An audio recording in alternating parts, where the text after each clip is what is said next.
Hello. So in this video, we're going to talk about the poetry of Kabir.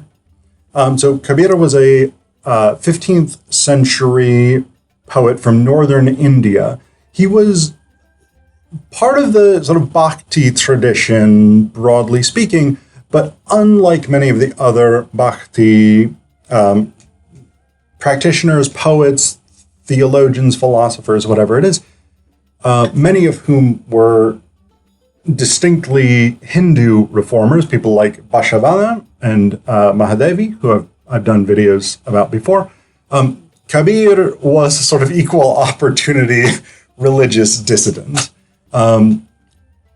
His name, Kabir, is derived from Arabic, so he was probably born a Muslim, at least according to the introductory materials in the Norton Anthology of World Literature. And his poems are critical of the orthodoxy both of Hinduism and of Islam. So unlike somebody like Bashavana or Mahadevi, who are primarily concerned with reforming Hinduism, Kabir is he's a sort of mystic reformer who critiques the structures of authority in both of the major religions of the Indian subcontinent, at least at that time. I don't know. He probably is not, from what I can tell, he's not super concerned about things like Sikhism, which I don't know when that even came into being. I feel like it's either Sikhism or Jainism. I think that's a fairly recent one. So probably not even around at the time of Kabir. Doesn't matter. Not important. The point is, Kabir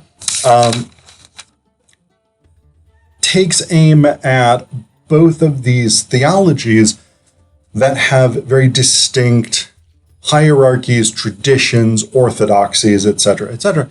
And his philosophy is much more rooted in this idea of finding the genuine truth through a sort of experience and exploration of the world. So a lot of his poetry, and he's also really interesting because apparently he was illiterate. He didn't write, but he left a massive body of work. Something like 6,000 poems, songs, aphorisms, etc. are attributed to Kabir. That's a massive body of work by anybody's standards. That's a ton of stuff. And he made all of this up. He wrote it in his head, and then other people wrote it down. So really, really, really cool. So I'm going to read you one of his poems that is very distinctly about the deceptive nature of organized institutional religion and the importance of sort of finding experiential individual truth. It's called Ant. Beware of the world, brothers. Be alert. You're being robbed while wide awake. Beware of the Vedas, brothers. Be vigilant. Death will carry you away while the guard looks on. The neem tree becomes the mango tree becomes the neem. The banana plant spreads into a bush. The fruit on the coconut palm ripens into a berry right under your noses, you dumb and foolish rustics. Hari becomes sugar and scatters himself in the sand. No elephant can sift the crystals from the grains. Kabir says, renounce all family, caste, and clan. Turn into an ant instead. Pick the sugar from the sand and eat. And so Hari, according to the footnote here, is an ancient Hindu epithet for God, most often used for Vishnu, here a name for God in his most transcendent form. So the idea here is basically those with religious texts, those with religious orthodoxy, they are pushing an idea, and that idea is deceptive. It is in the granular, minute truth of the world that you find the sweetest truth of the divine.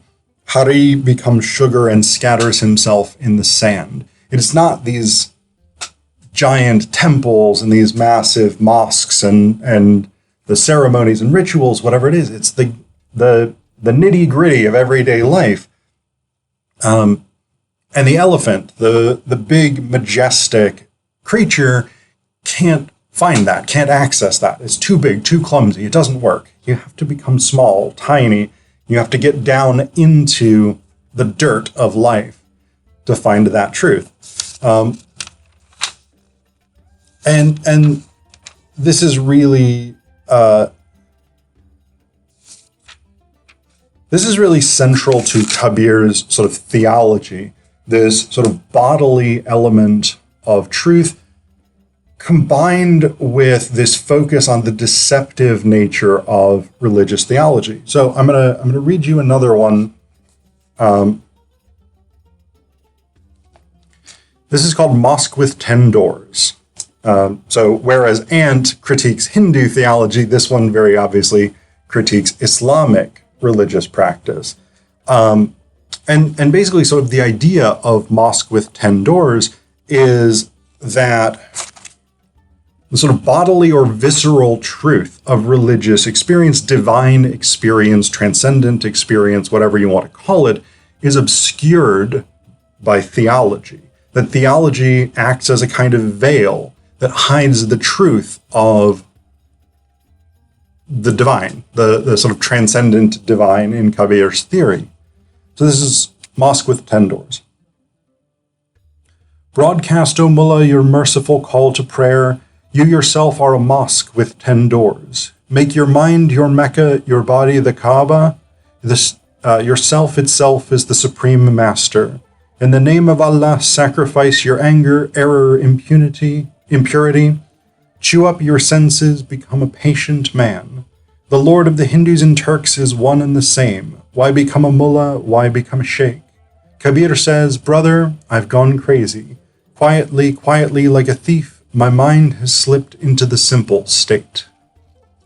So this is a big sort of recurring element of Kabir's theology as well, the simple state, or there's another term he uses for it, the final state. He has a poem called The Final State, which I'm not going to read you, but it's pretty good too. And basically, the idea is the truth of the divine is an undefined, undefined sort of divine unity, right? So in a way, this is sort of rooted in a kind of concept of Hindu theology, but also an abstracted version of the God of Abrahamic religions, Judaism, Christianity, and Islam. This sort of idea that the true nature of the divine is not something that can be limited in any way. It is broad, it is expansive, it is everythingness. And that Kabir seems to take that idea very seriously. And a lot of his theology is built around that. And so that's part of the foundation of his critiques of Orthodox religions is that through theology, through dogma, they limit the nature of the divine in a way that Kabir feels is deceptive, that it undercuts the truth of divinity. So I'm gonna read you one more, a poem called The Simple State. This isn't the last thing I'm going to read you, but it's the last of the formal poems. And then I'm going to read you some of his aphorisms because I think they're really, really good and really clever. But The Simple State, this is, again, this sort of critique of deceptive religious leaders who use their position within particular churches to obscure divine truths, and in this case, moral truths. So this is The Simple State. Listen, you saints, I see that the world is crazy. When I tell the truth, people run to beat me up. When I tell lies, they believe me. I've seen the pious ones, the ritual mongers, they bathe at dawn. They kill the true self and worship rocks. They know nothing. I've seen many masters and teachers. They read their book, their Quran. They teach many students their business tricks. That's all they know. They sit at home in pretentious poses. Their minds are full of vanity. They begin to worship brass and stone. They're so proud of their pilgrimages, they forget the real thing. They wear caps and beads. They paint their brows with the cosmetics of holiness. They forget the true words and the songs of witness the moment they've sung them. They haven't heard the news of the self. The Hindu says Rama's dear to him. The Muslim says it's Rahim. They go to war and kill each other. No one knows the secret of things. They do their rounds from door to door, selling their magical formulas. They're vain about their reputations. All the students will drown with their teachers. At the last moment, they'll repent. Kabir says, listen, you saintly men, forget all this vanity. I've said it so many times, but nobody listens. You must merge into the simple state simply.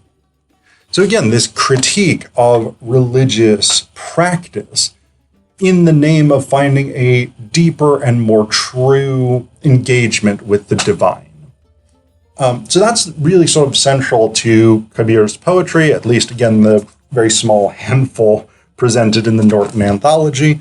But the other thing that they give us is a number of his aphorisms. And I think these are really, really good. I like aphorisms a lot. This is part of a tradition called wisdom literature.